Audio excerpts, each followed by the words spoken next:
Estamos aquí en el Salmo número 22, por favor.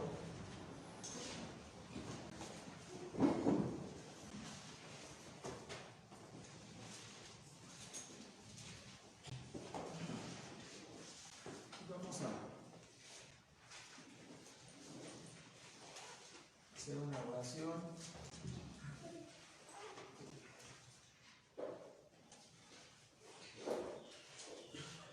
Nuestro Padre Celestial, agradecemos en esta mañana que nos has concedido poder acudir a este lugar de reunión y has escuchado el agradecimiento de nuestros corazones hacia ti.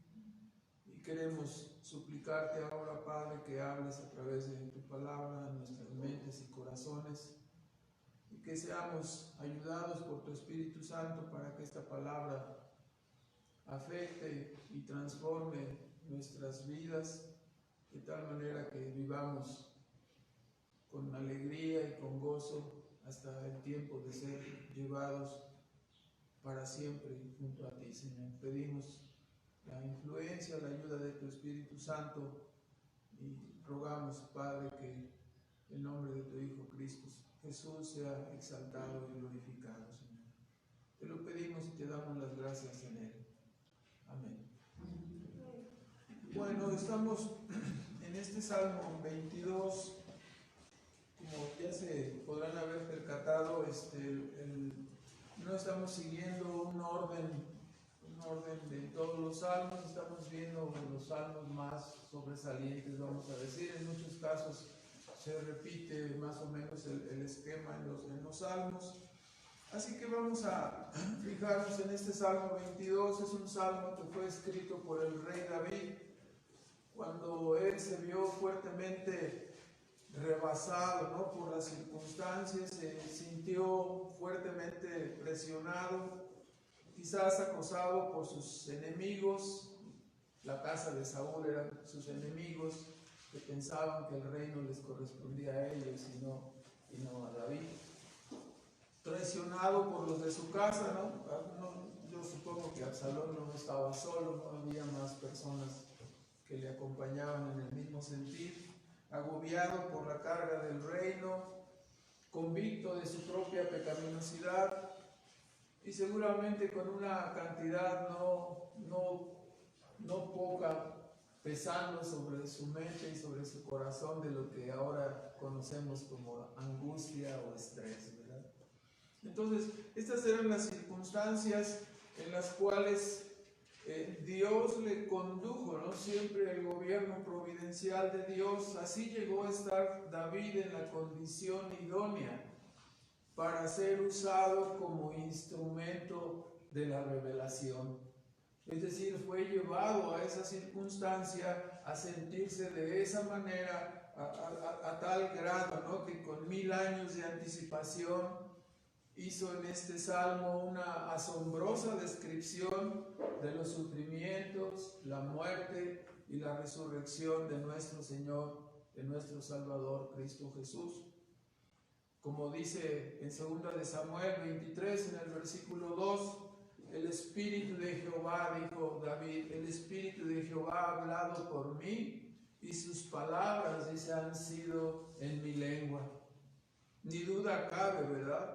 ¿Sí? Por sus continuas citas, hermanos, este Salmo 22 es conocido o llamado como el Salmo de la Cruz, ¿verdad? Así es llamado o conocido en los comentaristas, y podemos decir desde el mero principio, no solamente un cerebro en desequilibrio concluiría que las coincidencias entre el Salmo 22, escrito 1000 años antes de Cristo, y los acontecimientos ocurridos en el Gólgota hace 2000 años serían meras semejanzas o meras coincidencias, obra de la casualidad, ¿verdad?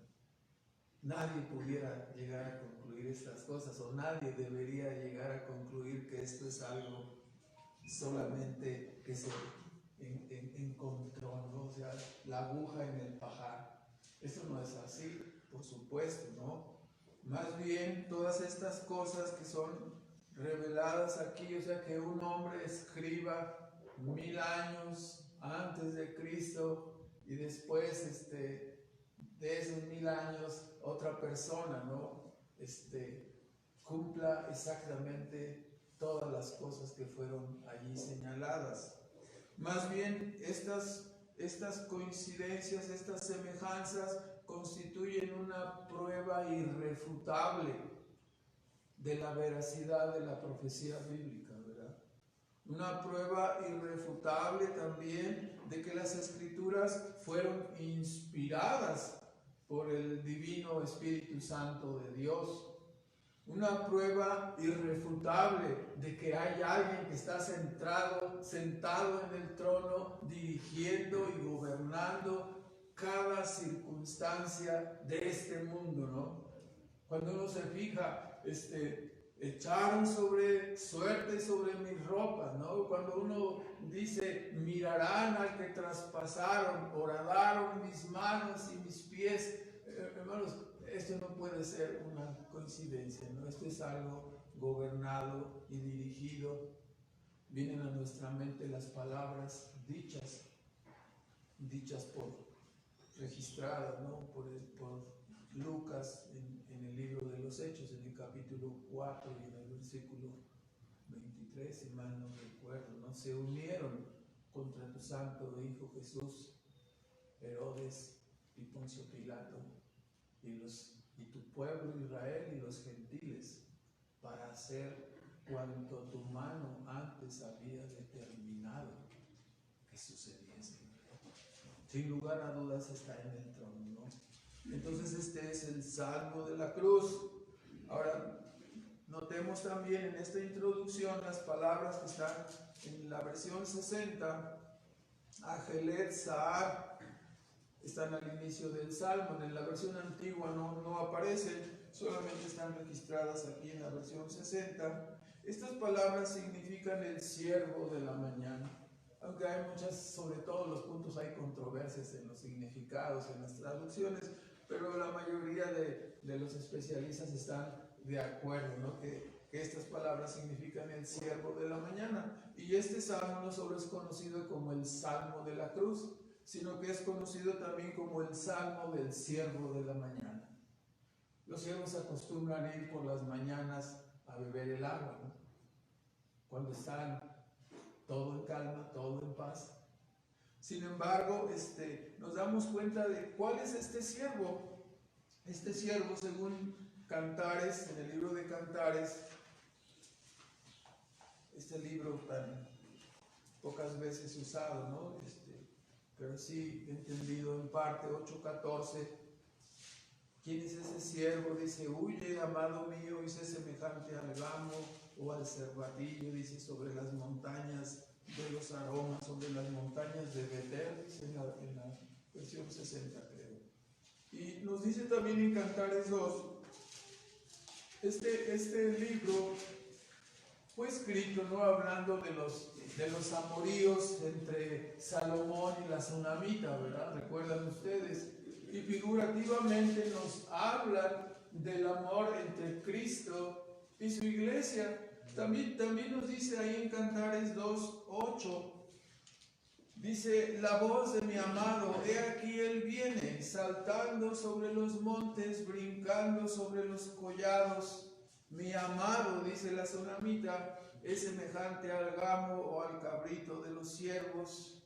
Y también dice en el versículo 17, hasta que apunte el día y huyan las sombras, tórnate, amado mío, sé semejante al gamo o al cabrito de los siervos sobre los montes de Betel. Todas estas palabras entonces figurativamente nos hablan del amor de Cristo y su iglesia. Cuando esas palabras aparecen al inicio del Salmo, nos están indicando que está hablando específicamente de Cristo, ¿no? Él es el siervo, ¿sí? Y específicamente todo el Salmo cabe exactamente en la persona y en la obra de Cristo. Entonces podemos decirlo, ¿no? El Salmo se refiere a este siervo de la mañana que figurativamente rondaba cerca del templo dicen los comentaristas, ¿no? Alrededor en los pastos en el Antiguo Testamento, ¿no? Recordamos las palabras de los profetas diciendo aquel cuyas salidas son desde el principio, ¿verdad? Y todo el Antiguo Testamento está marcado y señalado hacia la persona y la obra de Cristo. Entonces, este siervo rondaba cerca del templo, ¿no? Cerca del lugar donde había de ser 1000 años después levantado y crucificado en su obra sustitutiva en pro de su pueblo escogido. Ahora, como sabemos, este siervo, algunas de las expresiones que están aquí en el Salmo 22 son señaladas precisamente porque los siervos son perseguidos por animales depredadores, vamos a decirlo así, que están detrás de ellos, ¿no? Y algunas de las expresiones que aparecen aquí se refieren a ello, y nos damos cuenta, ¿no?, que este siervo de la mañana fue perseguido desde su encarnación, ¿no? Desde el momento que él nació, Herodes trató de matarlo. Cuando nosotros vemos toda su historia, vemos que se añade a esta persecución el odio de los hombres, la tentación de Satanás. Inmediatamente después de su primer discurso en la sinagoga de Nazaret, ¿sí?, fue empujado, impulsado hacia la cima de la montaña para ser despeñado, ¿no? Pero dice que, sin embargo, que se fue por el medio de ellos, escapó de sus manos. Durante todo su ministerio, ¿no?, las expresiones que habla este Salmo 22, siempre hubo toros, perros, leones, todos sus enemigos que deseaban y procuraban su muerte, ¿no? Así se refiere a sus enemigos, trátese de escribas, fariseos, Herodes, Pilatos, judíos, gentiles y el propio Satanás y sus ángeles. Todos estos son los fuertes toros, los perros, los animales, ¿sí? La Biblia señala a Satanás como un león rugiente, ¿verdad?, buscando a quien devorar. Entonces, así fue su vida, como un siervo perseguido, acechado, hasta que completó su obra en la cruz del Calvario. Hablando en la misma introducción, para concluir esta parte, hay una tradición antigua recordada por un señor que se llamaba Ludolfo de Sajonia en el siglo XIII y que fue citada por otra persona en el comentario de este Salmo 22. Y la tradición dice que cuando Jesucristo estuvo colgado en la cruz, comenzó a recitar el Salmo 22 de memoria, repitiéndolo, y concluyó su disertación hasta el Salmo 31 en el versículo 4, cuando dice que entregó el Espíritu. Es una tradición, lo único que sí podemos saber con certeza, puesto que hay unas citas separadas, ¿no?, en todo su momento en la cruz. Lo que sí podemos decir es que las palabras desgarradoras en realidad son un grito, ¿sí? La expresión es un grito de angustia. Dios mío, ¿por qué me has desesperado? Me has desamparado. Son como un sello, ¿no?, donde Jesús se apropia de todo el contenido de este Salmo 22, ¿no? Cuando lo miramos en la persona y en la obra de Cristo, este Salmo se abre, ¿verdad? Y es maravilloso contemplarlo. Podemos ver entonces, miremos este Salmo de la cruz, miremos la historia del siervo de la mañana, quitemos el calzado de nuestros pies y miremos con reverencia y con asombro la expresión más sublime del carácter de Dios ahí en la cruz del Calvario, ¿no? El pasaje puede dividirse en realidad en dos grandes párrafos que pudieran constituirse desde el versículo 1 hasta el versículo 31. estamos hablando del Salmo 22, versículo 1 al 21, y su segunda parte en el capítulo 22, del 22 hasta el 31. En la primera parte observamos su oración como un lamento, como una angustia. Es un largo lamento, y es un lamento basado en una relación de pacto, ¿no?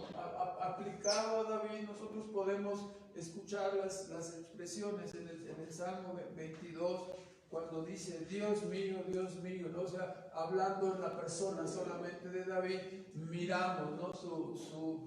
David era un israelita, ¿no? Dios se reveló al pueblo de Israel, no se reveló a ninguna otra nación. En ti esperaron nuestros padres, Israel espera en ti. Tú habitas en medio de la casa de Israel, en medio de sus alabanzas. Entonces, es una palabra que nos está mostrando ahí cómo la oración está hecha en base a una relación de pacto. Cuando miramos ahí en Israel, ¿no? Cuando miramos en la persona de Cristo, entonces miramos otro pacto, ¿no? Otro pacto más amplio, otro pacto realizado antes de la fundación del mundo, que los especialistas llaman el pacto de redención, ¿no? Hecho en la eternidad entre el Padre, el Hijo y el Espíritu Santo, ¿no? Entonces, como quiera que miremos, así está el punto. Ahora, el lamento, lamento en cuanto a la relación de pacto es descrito desde el versículo 1 hasta el versículo 10, 11, y desde el versículo 11 hasta el 21 la oración continúa, el lamento continúa, pero es en base a la inminencia del peligro que se viene sobre él, ¿no? Dice específicamente, si ustedes lo pueden mirar ahí, ahorita lo vamos a comentar brevemente. En el versículo 11 dice, no te alejes de mí. O sea, había dicho, Dios mío, ¿por qué me has desamparado? Ahora dice, no te alejes de mí, porque el peligro está aquí encima ya, ¿verdad? Y sabemos cuál era el peligro, ¿no? ¿Cuál era el peligro? Él estaba ya colgado, era el momento de llegar a la muerte, ¿no? Era el momento de llegar a la muerte. Ahora, entonces, y la segunda parte, desde el versículo 22 al 31, es una expresión de victoria, una expresión de triunfo, y donde comienza en el versículo, así se divide el Salmo 22, y comienza en el versículo 22, después de su muerte, y iniciando en el momento de su resurrección, ¿no? Anunciaré tu nombre a mis hermanos, y de ahí en adelante toda la historia en relación con Cristo y la predicación del Evangelio hasta el triunfo final y el gobierno, ¿no? Que es lo que vamos a comentar enseguida. Entonces, nos ponemos en la primera parte una oración de súplica, no en base a la relación del pacto, capítulo 22, versículo 1 hasta el versículo 10. Y como ya mencionábamos, David era un descendiente de Israel, pertenecía al pueblo de Dios, al cual el eterno Dios se había revelado, ¿sí? Y las expresiones que estaba ya mencionando en el versículo 3, es una oración muy profunda, un grito muy profundo. Me has desamparado, clamo de día y clamo de noche y no me respondes. Pero esto no es culpa tuya, ¿no? Dice, tú eres santo, tú habitas en medio de las alabanzas. O sea, no te estoy inculpando. Sé que no hay ningún motivo extraño, sé que no hay ninguna causa, ninguna mala causa o una mala intención al no responder, ¿no? Cuando nosotros estamos haciendo un ruego y hacemos una oración, pueden pasar muchos días, quizás años, Quizás salgamos de este mundo y las oraciones sean respondidas después. Y debemos mirar, ¿no? Ese, tú empero eres santo. No hay ninguna falla en el proyecto ni en el plan divino. Cuando nosotros nos percatamos, yo les he preguntado varias veces a lo largo de los años en las clases, hablando con los hermanos y diciendo, ¿quieres dirigir sabiendo que Dios es sabio, sabiendo que Dios es el Todopoderoso? ¿Quieres dirigir tu vida tú? ¿Quieres hacer tú mismo lo que a ti se te antoje? ¿O prefieres encomendar tu vida al que es sabio, al que ha ordenado todas las cosas, cada detalle de este mundo, con su sabiduría, con su inteligencia? Y si nosotros lo meditamos un poco, hemos de decir, aquí está mi vida, tómala y yo voy a seguir. Eso es lo que hacemos cuando nosotros andamos en sus caminos, cuando estamos en comunión con Él, cuando seguimos sus mandamientos, estamos cumpliendo su elevado propósito, su eterno propósito acerca de nosotros. Nuestra vida no puede resultar mal si caminamos en la obediencia de estos mandamientos. Nuestra vida no puede ser sin propósito y sin fruto si vamos caminando en pos de este mandato de Dios. Acabaremos nuestra vida viendo, aunque habrá tormentas y habrá momentos difíciles como los que estamos observando, ¿no? Aún el propio Hijo de Dios clamando y diciendo, estoy solo, estoy en la oscuridad, ¿qué sucede? Y grandemente confortado al final, ¿no? Así será la vida de cada creyente. Entonces, sus expresiones, ¿no? Habitas en medio de las alabanzas de Israel, te has manifestado a nuestros padres, a los patriarcas, ellos esperaron en ti. Abraham era un hombre estéril junto con su mujer, pero a los 100 años, cuando nadie podía pensar de ellos algo, llegó el hijo de la promesa.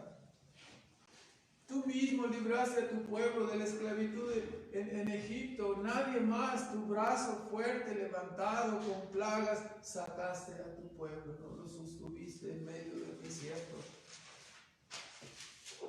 Y ahora David expresa en una forma más intensa que cuando veíamos en el Salmo 13, recuerda usted que decía, ¿hasta cuándo? 13, 1 y 2, me olvidarás para siempre. ¿Hasta cuándo esconderás tu rostro de mí? ¿Hasta cuándo será enaltecido mi enemigo? Ahora, más fuerte, dice él, ¿por qué me has desamparado, Dios mío? ¿Por qué me has desamparado? Estos por qué los vamos a comentar un poco más adelante, ¿no? Pero todo esto nos hace recordar cuando nosotros mismos sentimos la pequeñez, la incapacidad para resolver un asunto, la impotencia de no poder más, esa sensación de haber llegado a la orilla y saber que nada más podemos hacer, sino solamente que esperar y encomendarnos a Dios. Sin embargo, esto es solo la sombra, porque aunque David se sentía así acorralado como un siervo perseguido, en realidad al mirar a la cruz y al ver al eterno Hijo de Dios y poner allí estas palabras en su boca, en sus labios moribundos, esto transforma toda la escena. El que está ahí colgado es el Hijo de Dios, el Todopoderoso. No es David, es el Todopoderoso quien dio testimonio con su palabra, con sus prodigios y milagros, que hablaba, como decían los que escuchaban, con autoridad y no como los escribas y los fariseos. Es el que levantó a los enfermos, el que sanó a los ciegos, el que trajo a la vida a los muertos. Y ahora ahí está, en un grito desesperado, diciendo, Dios mío, ¿por qué me has desamparado? ¿Acaso era la culpa de Dios? Y la respuesta es que no, claro que no, Dios nunca tiene la culpa. Tú, empero, eres santo. Versículos 9 y 10, pudieran reírse todos, pudieran acusarme todos, yo aquí estoy despreciado, sin embargo, escucho las palabras de los que me rodean, remitióse a Jehová, versículo 8, líbrelo él, sálvele, pues en él se complacía. Ellos piensan que estoy solo, pero inmediatamente los ojos de la fe, no, el autor y consumador de la fe, dice, pero tú eres mi Dios, tú me cuidaste, versículo 9, tú me sacaste del vientre, desde que yo era solamente una célula, un embrión, en el vientre de mi madre, en el momento en que yo era más indefenso, más vulnerable en el seno de mi madre, aún ahí tú me cuidaste, aún ahí tú eres mi Dios. Si juntamos el Salmo 139, aún ahí, ¿sí? Bien que en entretejido fui formado, tú pusiste todas las partes de mi cuerpo, todas las partes de mi vida. Desde el seno de mi madre, tú eres mi Dios. Ya era yo perseguido, mis padres estaban huyendo y buscaban mi vida. Yo no podía defenderme como un bebé, pero tú eras mi Dios y tú me guardaste. Tú eres santo, no puedes hacer nada contrario a la justicia. ¿Acaso tendrían razón sus enemigos que si bueno, confío en él, pues que Dios le libre? Era una murmuración, un sarcasmo horrible, ¿no? Un rencor tremendo. Así se burlaron. Dice en Mateo 27, 43. Sin perder ahí el Salmo, vea, en Mateo 27, en el versículo 43, las palabras de los ancianos, de los sacerdotes, de los escribas, de los fariseos. Dice el versículo 41, los príncipes de los sacerdotes escarneciéndole con los escribas y fariseos y los ancianos decían, a otro salvó, no se puede salvar a sí mismo, si es el rey que desciende ahora de la cruz y creeremos en él. Estaban mintiendo, confió en Dios, aquí están las palabras, líbrele ahora si le quiere, porque ha dicho, soy hijo de Dios, no confío en él, que él le libre. Tremendo, ¿no? Así se burlaron. Mas su grito desesperado es desgarrador, ¿no? ¿Por qué me has abandonado? Si uno preguntara en ese momento, ¿qué sientes, Jesús? ¿Cómo te sientes ahí? ¿Qué sientes? Y la respuesta está en el versículo 5, 22, versículo 6, dice, ¿cómo me siento? ¿Quieres saber cómo me siento? Soy gusano y no hombre, oprobio de los hombres, desechado del pueblo, así me siento. Es la respuesta, ni siquiera llego a la condición del hombre más miserable, soy un gusano que alguien pisa y aplasta. Podemos mirar aquí el más alto grado de sumisión. Era el Hijo de Dios encarnado y fue tratado de la forma más vil. Está completamente identificado, ¿no?, con el siervo sufriente de Isaías 53. Isaías 53, 3, dice, varón de dolores, experimentado en quebranto, dice, como que escondimos el rostro de él.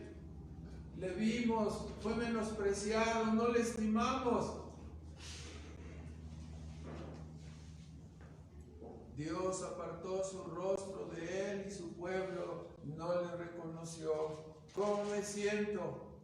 impotente, pisoteado por todos, indefenso, pasivo ante todo el menosprecio. Esta sería algo de la respuesta a la pregunta: ¿qué se siente ser Dios y ser crucificado, no? Sin embargo, hemos de decir, ¿no? Tal, Él vino, ¿no? Dice: aquí yo he puesto mi rey en Sion. Como está escrito del rollo del libro, en el rollo del libro, he aquí vengo, Dios, no para hacer mi voluntad, sino para hacer tu voluntad. Y nosotros sabemos, cuando nosotros nos fijamos en estas palabras, ¿no? El diablo se abalanzó sobre él, viendo su debilidad, su naturaleza humana, ¿no? Es algo muy parecido a cuando el anzuelo se coloca el gusano en el anzuelo y viene el tiburón, viene el pez a morder. Como una carnada, así se abalanzó Satanás sobre él, la serpiente antigua. Mas fue enganchado, ¿no? Porque él pensó en destruir al hombre y pensó que había vencido, ¿no? Pero como sabemos, la serpiente antigua mordería ese anzuelo para vencer, mas acabaría vencido. Como más adelante comentaremos, toda su mandíbula, todos sus dientes fueron destruidos, ¿no? Porque mientras mordía y destruía la naturaleza humana de nuestro Salvador, sus dientes y sus mandíbulas se quebraron y su fuerza fue destruida cuando su mordida llegó hasta la naturaleza divina, ¿verdad? Tuvo que aprender de esta manera, que no podía ser igual a Dios, ¿no? Una victoria ahí en la cruz del Calvario. Cuando nosotros cuestionamos y decimos: ¿por qué pasaron todas estas cosas así? El diablo llegó a pensar que él podía ser como Dios, como los hombres, hasta que enfrentó esta pelea y su mandíbula rota y sus dientes destruidos, ¿no? Con la derrota que le infligió el Señor en la cruz del Calvario, ¿no? Ahora, si usted ve, no estamos comentando todas las cosas, vamos lentamente, pero ve en la segunda parte. Ahora el lamento continuo, es un lamento largo ante el peligro, ¿no? El argumento es la sensación del peligro inminente: no te alejes de mí porque la angustia está cerca. Aquí están los toros, ¿no? Aquí están los enemigos. Abrieron su boca contra mí como león rugiente. Su condición no señalada: así me siento, ¿no? Estoy solo, no hay quien me ayude. Versículo 12 y 13, ¿no? Sus enemigos, los fuertes toros de Basán, el león rugiente en el versículo 13, en el versículo 16, perros me han rodeado, cuadrilla de malignos están alrededor de mí, no hay manera de escapar. Esto es como el ciervo tratando de escapar y toda la jauría alrededor de él, ¿no? Todos los cazadores apuntándole y todos encima de él, ¿no? Después de kilómetros de recorrido, deshidratado, sin fuerzas y rodeado de todos esos enemigos más fuertes de él, ¿no? No hay quien me ayude. La presa está rodeada por los perros, no hay manera de escapar.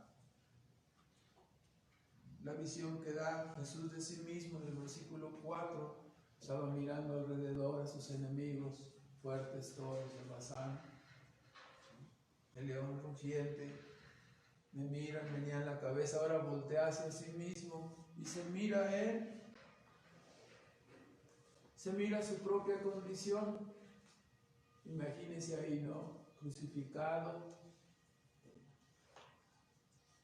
con todo deshidratado, dice, me miro, ¿no? Me he escurrido como aguas, todos mis huesos se descoyuntaron, o sea, todo el proceso de ser empujado por su propio peso, ¿no? Que hacía que todo su cuerpo ya deshidratado, el desangramiento y todo el esfuerzo que le costaba aún respirar, algunos comentaristas dicen que cuando esto sucede, los huesos salen, y por eso dice, contar puedo todos mis huesos, todos se transparentaban, su piel pegada completamente a sus huesos, ¿no? Sin perder ahí, vean 2 de Samuel 14, 2 de Samuel 14, cuando aquella mujer cómplice de Joab, ¿se acuerda? Cuando quería traer Joab a Absalón y después vino todo aquel complot. Pero en este momento vamos a usar esta parte para ver cómo en los comentarios que Joab le dio a esta mujer para hacer que David trajera a su propio hijo Absalón. En el versículo 14 nos da una definición de lo que es la muerte, ¿no? Y nos dice en su primera parte, porque de cierto, dijo la mujer, morimos, somos como aguas derramadas por la tierra, ¿no? ¿Cómo te sientes? Sí. Me siento como escurrido como aguas y todos mis huesos se descoyuntaron. O sea, estoy probando la muerte, me estoy muriendo, ¿no? Eso es lo que está diciendo. Mi corazón fue como cera, se deshizo en medio de mis entrañas, se secó como un tiesto mi vigor, mi lengua se pegó a mi paladar. Me has puesto en el polvo de la muerte, ¿no? Toda la descripción, una persona deshidratada, desangrándose lentamente por las heridas en todo su cuerpo, azotes, clavos. Cuando hablábamos de la crucifixión en la serie de Mateo, veíamos, ¿no? Como el comentario de cómo los romanos mejoraron la práctica que se hacía en Medio Oriente acerca de la crucifixión, ¿no? Aumentándola con el castigo de los latigazos antes de la crucifixión para aumentar el sufrimiento de los que parecían normalmente maleantes, personas que no merecían vivir y que la tierra era manchada con ellos, ¿no? Entonces, así copiaron eso y aún sublimaron más ese tratamiento de sufrimiento, agregando que fueran azotados no solamente antes de la crucifixión, sino durante todo el trayecto hasta llegar al lugar de la crucifixión. Entonces, azotes, clavos, espinas. Su vigor está terminándose. Obviamente, ahora con la tan de moda en este momento la hipoxia, ¿no? Que no había, ¿cómo se llama? El oxímetro, no había oxímetro, pero es obvio que la oxigenación estaba demasiado baja, ¿no? Es obvio que tenía gran dificultad para respirar. Clavado, desnudado. Horadaron mis manos, mis pies, contar todos mis huesos, repartieron mis vestidos. Cuando hablábamos de este tema, muchos no hablan tan fuertemente en este aspecto, pero la realidad es que los crucificados eran desnudados en forma completa, ¿no? Avergonzados. No te alejes, tú eres mi esperanza. Que se vaya Pedro, que corran todos los demás, pero que tú te alejes de mí. Abandonado por Dios, tú eres mi fuerza, tú eres mi refugio. En el versículo 20, ¿no? Todos los comentaristas están de acuerdo, dice, libra de la espada mi alma y del poder del perro. Específicamente el perro aquí en este versículo de Satanás, ¿no? El organizador de todo el complot. Sálvame de la boca del león, ese león rugiente. líbrame de los cuernos, ¿no? de este enemigo poderoso. Y es algo que debemos fijarnos, ¿no? El que está en la cruz es el que está en la voz. Y todos nosotros sabemos que Satanás fue derrotado en la cruz del Calvario, pero no por eso nosotros hemos de ser descuidados, no por eso es un enemigo atado, pero no debemos descuidarnos. Su malignidad y ferocidad ha quedado expuesta en su malvada influencia, en este complot y en esta tragedia que estamos mirando en la cruz. Satanás no tiene misericordia, ¿no? Así no tendrá misericordia ni de ti ni de nadie. Entonces es un enemigo amarrado, ¿sí? Me dicen, no, como es amarrado, entonces yo puedo vivir en una forma muy libre y descuidándome. Ten mucho cuidado, ¿no? Ahora, hablando un poco de la respuesta a los porqués, vea usted, o sea, ¿qué es lo que está sucediendo? Dios está abandonando a su Hijo. El corazón del Evangelio está aquí. ¿Por qué abandonó a su Hijo? ¿Era malo? ¿Era pecador? No, era santo y justo. Sin embargo, en el momento de cargar el pecado, en el momento de estar en la cruz, Él hizo una transacción planeada desde antes de la fundación del mundo, profetizada en la Escritura, ¿no? Y ahí en Isaías 53, a partir del versículo 4, vemos esta transacción. ¿Por qué fue abandonado? ¿Por qué no fue socorrido? ¿Por qué nos fijamos tanto en este asunto? Y hay que mirarlo con mucho cuidado, con mucho detenimiento. ¿Por qué razón? Dice en el versículo 4, porque ciertamente llevó Él nuestras enfermedades y sufrió nuestros dolores, y nosotros le tuvimos por azotado, por herido de Dios y abatido. Los pecados que Él estaba cargando no eran de Él. Los hizo suyos por imputación. Recibió los pecados de todos aquellos por los cuales Él vino a morir, para redimir, para agotar la culpa, para agotar el infierno y la ira que esos pecados merecían. Los tomó sobre Él, para que todos los que creemos en Él fuéramos libres de esa culpa y de esa condenación. Esa fue la transacción que se estaba realizando. Herido fue por nuestras rebeliones y molido por nuestros pecados. Cuando la Escritura dice en el Nuevo Testamento que se oscureció la tierra, no, 3 horas. Hubo tinieblas. No había lámparas, reflectores, ni todo lo que tenemos, ni todas las comodidades. Nadie traía celular ahí con su lámpara para estar mirando qué estaba pasando. Nadie vio exactamente, ¿sí? El hecho es que tembló la tierra. El hecho es que la ira del Dios Altísimo se descargó sobre la persona que estaba en la cruz del Calvario, y la expresión profética más adecuada es: molido fue por nuestros pecados.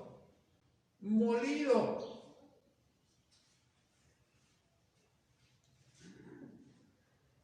Por nuestras rebeliones. El gozo que tú sientes ahora al ser perdonado, la alegría y la esperanza de tenerla en tu alma, de poder ir al cielo y decir: voy a salir de este mundo y voy a ir al cielo. Ahora mismo tengo alegría y gozo porque soy perdonado. Y ese perdón y esa satisfacción y ese contentamiento solo proceden de un lugar, de esa transacción que se hizo ahí en la cruz del Calvario. Porque todos nosotros nos descarriamos, dice Isaías, versículo 6, cada cual se apartó de su camino, mas Jehová cargó en él el pecado de todos nosotros. Angustiado él y afligido, no abrió su boca. Fue un cordero de sacrificio. Todas las figuras del Antiguo Testamento de la persona infractora que llevaba a su animalito para ser degollado son cumplidas ahí en la cruz. Nosotros llevamos a Cristo, molido por nuestros pecados, por nuestras transgresiones. La paz que tenemos ahora se debe a la obra de Él en la cruz del Calvario. Es el corazón del Evangelio lo que estamos viendo aquí.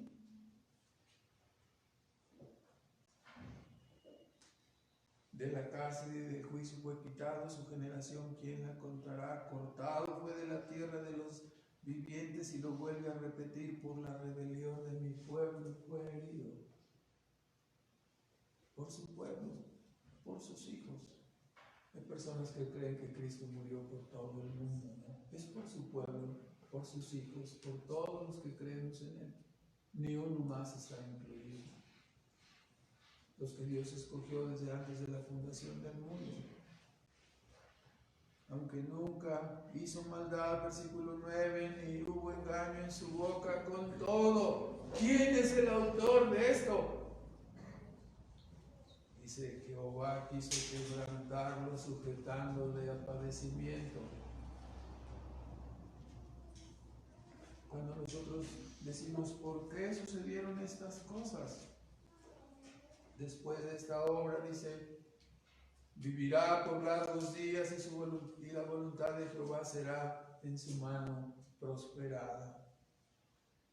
Entonces nosotros vemos que este pacto de redención hecho en la eternidad entre el Padre, el Hijo y el Espíritu Santo fue cumplido. El Padre entregó a su Hijo. El Hijo vino voluntariamente y sustituyó a todos los escogidos para comprar una redención para ellos. Ahora el Espíritu Santo está llamando a través de la palabra a cada uno de estos escogidos para que vengan y crean en Cristo Jesús y sean salvados. Entonces, la separación y el abandono de Dios hacia su Hijo se debió a que Cristo tomó sobre sí mismo la carga y la condenación del pecado. Hubo una sustitución ahí. Cristo padeció en sí mismo la separación eterna, la ira de Dios sobre el pecado. O sea, Cristo vivió el infierno ahí en la cruz, ¿no? Padeció la ira eterna. Las palabras tienen gran significado, ¿no? Cuando aquel hombre, el rico y Lázaro, se acuerda que aquel hombre rico fue enviado a los tormentos y que era lo que decía, tengo sed, manda Lázaro con una gota de agua. ¿Y cuál fue la exclamación que Cristo hizo en la cruz? Muchos dicen y no entienden, ¿no? No, es que tuvo que bajar a fuerzas al infierno. Tuvo que bajar al infierno, él sufrió la ira en la cruz del Calvario. Dijo exactamente unas palabras sin significado. ¿Tengo sed? No. Estaba padeciendo la ira eterna, ¿no? ¿Qué es la más terrible de las circunstancias de un hombre? La separación de Dios.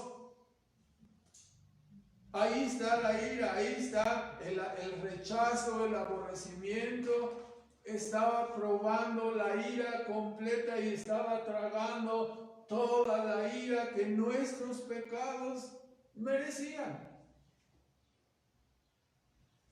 Hay personas que tienen una idea bastante equivocada acerca de Dios, como diciendo, no va a condenar a mi abuelita apenas puede caminar y apenas, y tienen una idea de la santidad, la justicia y la ira de Dios totalmente equivocada.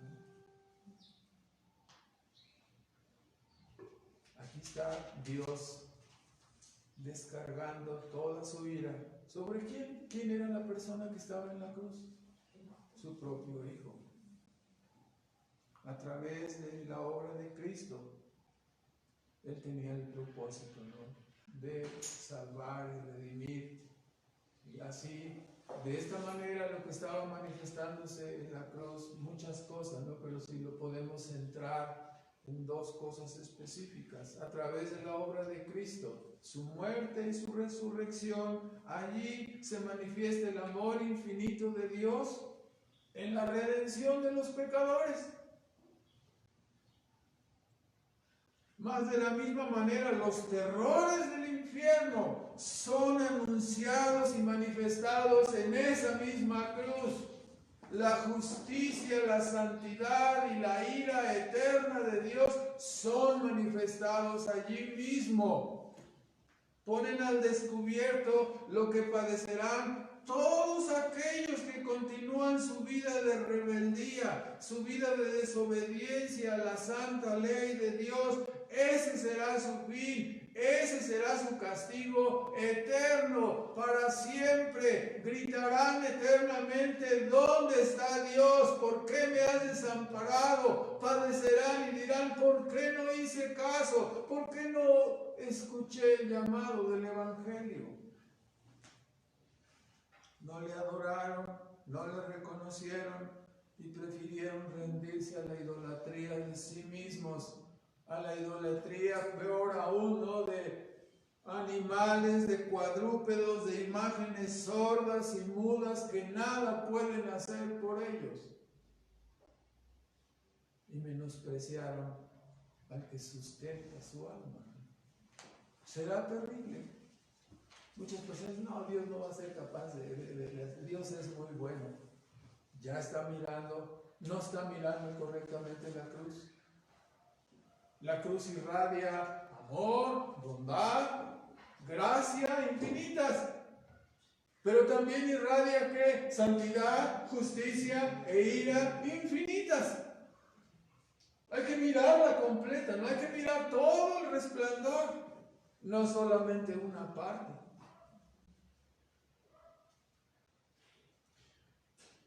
En el Salmo 22, volvemos a la segunda parte comentándola brevemente. Desde el versículo 22 hasta el versículo 31 vemos lo que correspondería a la resurrección de Cristo y hasta la extensión y la predicación del Evangelio. Ustedes pueden ver cuando dice en el versículo 22: anunciaré tu nombre a mis hermanos. Está haciendo una cita, ¿no?, de aquella frase dicha por Cristo en Juan 20:17, cuando María se acercó a él y dijo: ve y diles a mis hermanos. Nos vemos en Galilea. Estas son las primeras palabras dichas después de la resurrección. Y están aquí registradas, ¿no? Anunciaré tu nombre a mis hermanos en medio de la congregación. Y después viene todo el desglose, ¿no? La transición en este salmo está aquí, de la tempestad en la cruz a la victoria de Cristo en la resurrección. Así Cristo se presentó con su pueblo y apareció resucitado hasta que ascendió delante de ellos, ¿no?, triunfante y resucitado, y ahora será proclamado hasta el final de los tiempos. Usted puede leer en ese sentido desde el versículo 22: los que teméis a Jehová, alabarle, glorificarle, temed de él, simiente toda de Israel. Claro, aquí es el Israel de Dios, porque no menospreció ni abominó la aflicción del pobre, ni de él escondió su rostro, sino que cuando clamó a él, le oyó. De ti será mi alabanza en la congregación. ¿Sí? Aquí hay varias cosas, entre ellas podemos mirar el triple oficio de Cristo, ¿no?, anunciando la verdad como profeta. A partir del versículo 22 podemos ver en el versículo 25 donde dice: mis votos pagaré, ¿no?, como si fuera un sacerdote, ¿sí?, que llevó su sangre directamente, ¿no?, delante de la presencia de Dios, como un mediador entre Dios y los hombres.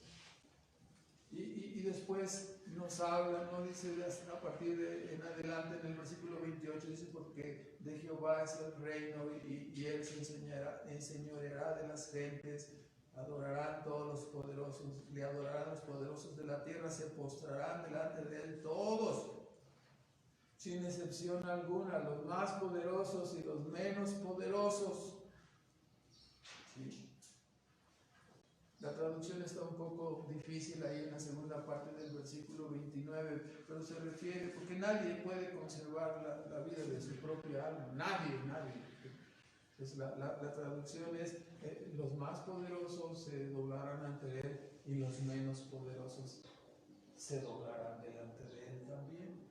La posteridad les servirá y vendrán y anunciarán al pueblo que aún no nace, ¿no?, la justicia, y se proclamará. Estamos viendo no solamente el triunfo de Cristo en la resurrección, sino la extensión del Evangelio a todas las naciones.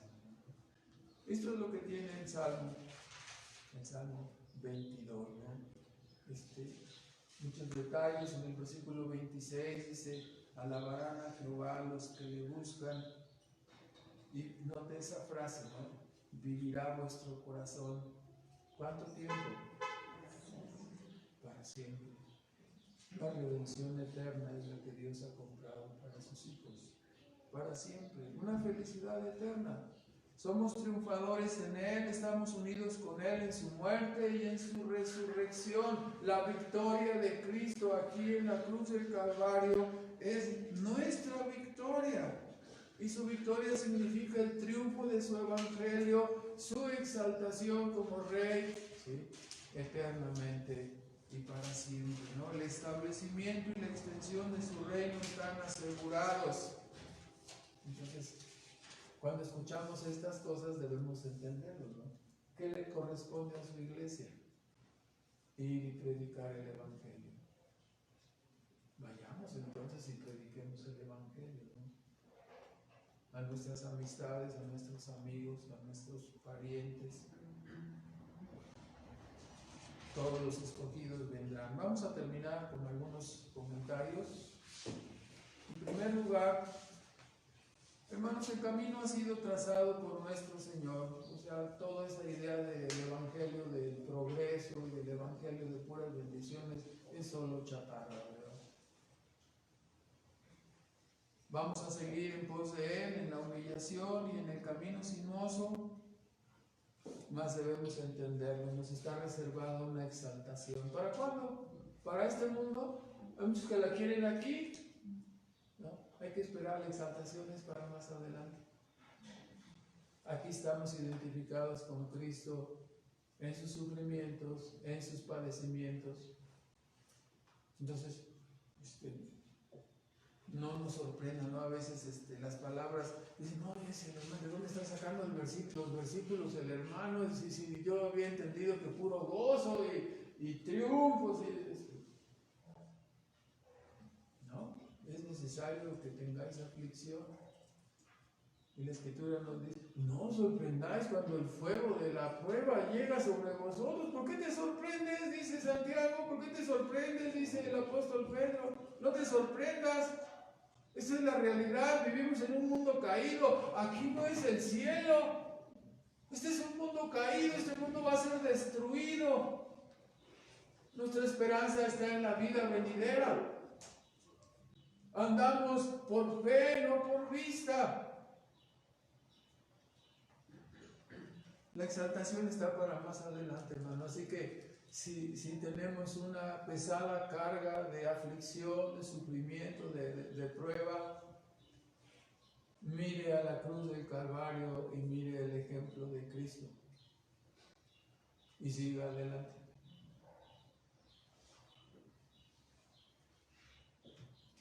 Porque Cristo sufrió el desamparo, nosotros no seremos abandonados jamás. ¿Me explico? Jamás. Seremos preservados hasta el final. En segundo lugar, mirando la humillación extrema, las angustias, las aflicciones de nuestro Señor, nos preguntamos ahora: ¿qué tan terribles e insoportables pueden ser nuestras cargas? Tendremos razón cuando decimos: me quiero morir. ¿Ah, sí? traigo un callo lastimándome. Hemos de señalar, además, que muchos de nuestros sufrimientos o aflicciones a veces no tienen que ver con nuestra identificación con Cristo, sino que en muchas ocasiones los sufrimientos y padecimientos que tenemos se deben a las consecuencias de nuestros errores son consecuencias de nuestros pecados. Pero de todas formas hemos de decirlo, en una forma preguntándolo. No es cierto que aún ni que sea por errores nuestros, no es cierto que de todas maneras en todos nuestros padecimientos Él ha sido bueno y paciente con nosotros. Así es. En tercer lugar, nos inclinamos con temor y reverencia ante la demostración de amor dada por Cristo en su obediencia activa y pasiva. Recordamos, ¿no?, nuestro tiempo como inconversos, cuán ciegos fuimos en no darnos cuenta de ese amor. Que esa ceguera no vuelva a nublarnos e impedirnos apreciar y agradecer profundamente la que es la expresión más alta y sublime jamás conocida por los hombres en la tierra de lo que es el amor de Dios. Ahí está en la cruz del Calvario. Y si no meditamos lo suficiente y si no miramos lo suficiente en esa cruz, no podemos entender lo que es la máxima expresión del amor de Dios. Allí está, en la cruz de Cristo. Tal como es manifestado su amor en la cruz, lo volvemos a repetir. Nadie debe dudar de la miseria y sufrimientos infinitos que aguardan a quienes viven en desobediencia y rebeldía al señorío y al reinado de Cristo. Es real. Mire la cruz.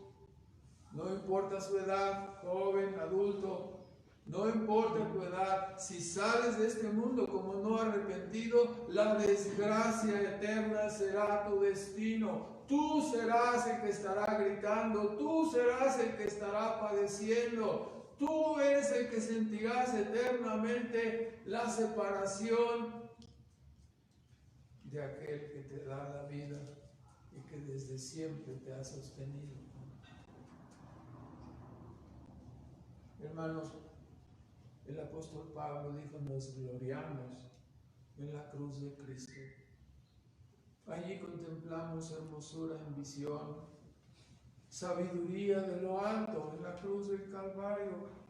Es la cruz de las explicaciones, es la cruz de las respuestas. Esa cruz es el púlpito desde donde el Dios eterno ha dado testimonio de la verdad a todas las naciones. Se ha manifestado a sus criaturas mostrándoles su propia gloria, mostrándoles el valor eterno de sus almas. Se ha manifestado como el Dios santo, justo, airado, que de ninguna manera tendrá por inocente al malvado. Se ha manifestado también como el Dios infinitamente lleno de amor y gracia para los pecadores que vengan a Él. ¿Dudaremos acaso de su amor, de su socorro?